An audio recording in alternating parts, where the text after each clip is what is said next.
के कस्टोडियन है, नहीं बच सकते हैं, वो बिल्कुल डिफरेंट है। लेकिन मेरा सीधा सवाल है, 10 सेक्रेटरी, 10 पूल निगम, आरडब्ल्यूडी, पीडब्ल्यूडी, भवन, नगर निगम, जिसको हम नर्क निगम कहते हैं, नगर निगम के मंत्री कौन है? पहले कौन थे? आदरणीय डिप्टी सीएम साहब, आप एक बार पूर्णिया को देख लेते। मेरा सीधा सवाल कि बाढ़ से मुक्ति कब और सीमांचल को भ्रष्टाचार से आजादी कब मिलेगी? सीधा मेरा सवाल। और सीमांचल को, हिंदू मुसलमान और बैकवर्ड फॉरवर्ड, कोसी को, मिथिला को कब तक ये नेता लोग इसको चारागाह बनाएंगे? सीमांचल की आजादी, कोसी की, मिथिला की आजादी जाति हिंदू मुसलमान खत्म करके युवा चाहती है।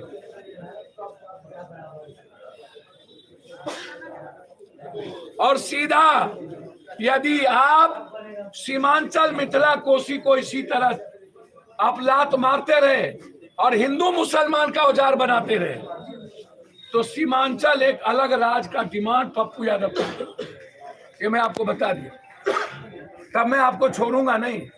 मैं बिहार का बंटवारा नहीं चाहता हूं, लेकिन अपने आदमी की मौत और आत्महत्या और गरीबी भी नहीं चाहता। और पूर्णिया वर्ल्ड का नंबर 1 2 साल के अंदर, ठीक 2 साल के पहले पूर्णिया एयरपोर्ट देश के हर हिस्से से जुड़ेगा। 1.5 महीने में शिलान्यास टेंडर का काम शुरू होगा। सीधा एयरपोर्ट सीधा पूर्णिया, अररिया और किशनगंज और कटिहार एनएच के जाल बिछे। 10 एनएच, नौगछिया से सीधा फारबिसगंज, नौगछिया से सीधा नरपतगंज, सुपौल से सीधा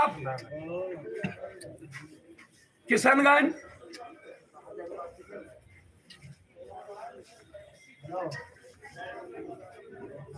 ये आपको देखने को मिलेंगे।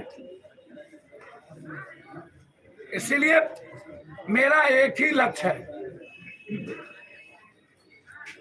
पूर्णिया के पलायन को रोकना, बाढ़ से मुक्ति। पूर्णिया में बनमनखी में अविलंब चीनी मिल के जगह फूड प्रोसेसिंग पर एक बड़ी फैक्ट्री। अररिया, पूर्णिया में अविलंब 10 कम से कम मक्का और मखान की फैक्ट्री, और इस इलाके को रेलवे से, इंफ्रास्ट्रक्चर से जोड़ना। आजादी के बाद जो रेलवे आज तक नहीं जुड़ी, सीमांचल भी सिर्फ पप्पू यादव और तस्लीमुद्दीन की देन है। मैं आपको वादा करता हूं, 1 साल के अंदर हर वह ट्रेन जो कटिहार से चलती है वो जोगबनी से चलेगी। मेरा सीधा सवाल यहां है, मेरा सवाल इन नेताओं की पाप की नगरी के नहीं है। इन लोगों का बाप दादा हमसे लड़ता है, ये लोग क्या बात करेंगे? और इन लोगों के बाप दादा से, इन लोगों का दादा बाप और छरदादा जो कमाया था, ऐसा बेटा और पोता पैदा हुआ है कि सबको बेच दिया। और इन लोगों के आका से हम लड़ेंगे राजनीति तौर पे नहीं, कोसी सीमांचल की आजादी के लिए इतनी बड़ी महाभारत होगी, शायद महाभारत का इतिहास खत्म हो जाए।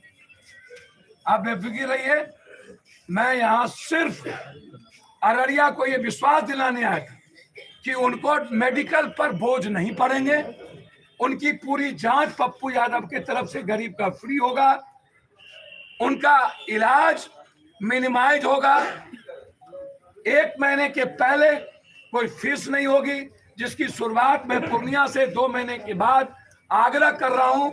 नियम और संविधान और नियम के कानून के मुताबिक जो भी नियम कहेगा उसको लागू करना होगा। चाहे हमें उसके लिए अपनी